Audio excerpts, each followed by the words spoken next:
இங்க நம்மள பல பேரு நமக்கே தெரியாம பெர்ஃபெக்ஷன் அப்படிங்கிற ஒரு வார்த்தைய பிடிச்சுட்டு ஓடிட்டுருக்கோம். கரெக்ட்டா? எவ்வளோ பேர் வந்து இத திங்க் பண்ணி பார்த்துருக்கேன்னு சொல்லுங்க. ஃபார் எக்ஸாம்பிள் இப்ப எல்லாரும் குரூப்பா இருக்கோம். திடீர்னு யாரோ ஒருத்தர் ஒரு விஷயத்த வந்து பெட்டரா பண்ணிட்டாங்க. உடனே வந்து நம்மளுக்கு வந்து அப்படியே மைண்ட் வந்து அப்படியே ஓவர் திங்க் பண்ண ஆரம்பிச்சுரும்.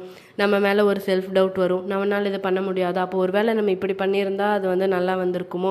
அப்படி இப்படின்னு சொல்லிட்டு தேவையில்லாம அவ்வளோ ஒரு நம்ம மேல வந்து அந்த செல்ஃப் டவுட் வந்து நம்மளுக்கு அதிகமாகும். நம்மளோட வீக்னஸ் வந்து வெளிய வரும்.